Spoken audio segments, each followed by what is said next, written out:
আসসালামু আলাইকুম ভাই। ওয়ালাইকুম সালাম। কেমন আছেন? আছি আলহামদুলিল্লাহ, অনেক বেশি ভালো আছি। আপনার পরিচয়টা দিয়েন। আমার নাম হচ্ছে মোহাম্মদ খায়রুল ইসলাম, আছি কুয়েতে, সবাই জানে।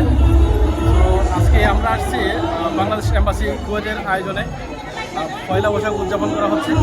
সুন্দর পরিবেশের চমৎকার মেলার আয়োজন করেছে।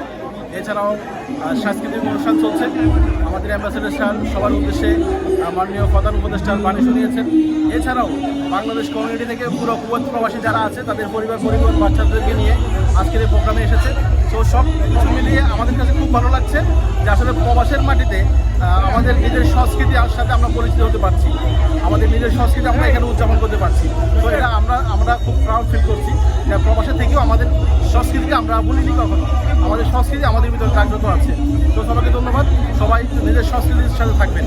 আচ্ছা, আমরা যে দূতাবাস যে এই জায়গায় অনুষ্ঠানটা করছে, কিন্তু এখানে কিন্তু অনেকে জানে না। তো এই জায়গা যে করছে, ভবিষ্যতে যদি করে মানে খোলামেলা জায়গা করলে বা পার্কে করলে কেমন হবে? হ্যাঁ, এটা অ্যাকচুয়ালি হচ্ছে কি আমাদের সাংস্কৃতিক যে প্রোগ্রামগুলো সেগুলো আউটডোরে হলে সবচেয়ে বেটার হয়। এটা হয় কি, তাহলে কুয়েতের বিভিন্ন অঞ্চল থেকে সব প্রবাসীরা আসে অ্যাটেন্ড করতে পারে। বাট ইনডোরে যখন হয় তখন ওই ধরনের স্পেস পাওয়া যায় না। তো আজকের প্রোগ্রামটা আমার কাছে খুব বেশি অত বেশি ভালো লাগতো যদি আরও সবাই আসতো। এটা যদি আউটডোরে হতো তাহলে কুয়েত প্রবাসী যারা আছে সবাই আসতো, জিনিসটা আরও বেশি সুন্দর হতো।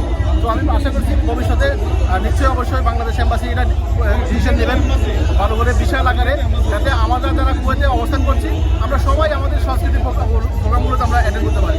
তো ধন্যবাদ সবাইকে, আসসালামু আলাইকুম। আরেকটা কথা বলি আমি, আমাদের বাংলাদেশিদের লামানা সমস্যাটা নিয়ে আর কি, তো এটা যদি উঠে যায় কেমন হবে? আসলে এটা তো অ্যাকচুয়ালি গভর্নমেন্ট বিষয়। নামানো বিষয়টা হচ্ছে কুয়েত গভর্নমেন্ট থেকে এটা করা হয়।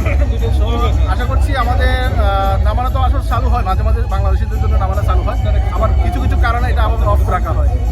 তো সেই ব্যাপারে আমাদের বাংলাদেশ এম্বাসি দূতাবাস নিশ্চয়ই কোনো ডিসিশন নেবেন, পরামর্শ নেবেন। কারণ জনশক্তি যত আসবে আমাদের বাংলাদেশের রেমিটেন্স তত বৃদ্ধি পাবে, আমাদের বাংলাদেশের অর্থনৈতিক জায়গা আরও বেশি সচল হবে। তো আমরা আশা করবো কুয়েতের যে সমস্ত প্রবলেমগুলো আছে সেগুলো নিয়ে বাংলাদেশ এম্বাসি আরও দ্রুত কাজ করবে। আর এখন বর্তমানে কি ভিসা বন্ধ আছে না ভিসা চালু আছে? বাংলাদেশের ভিসা আমার জানা মতো বাংলাদেশের ভিসা আপাতত অফ আছে বলতে নামানোটা হচ্ছে না।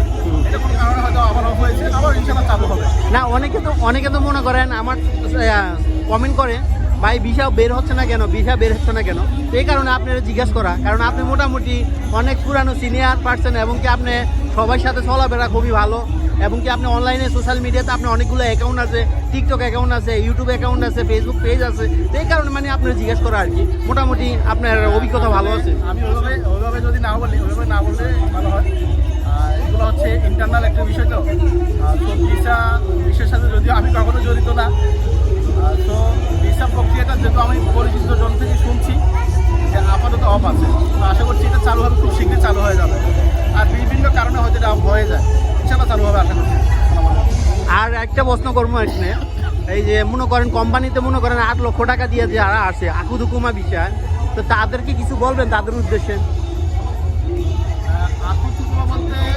কোম্পানিতে নামানোর যে বিষয়গুলো হয়, হ্যাঁ, এগুলো আসলে সব আকুদুকুমাই হয়।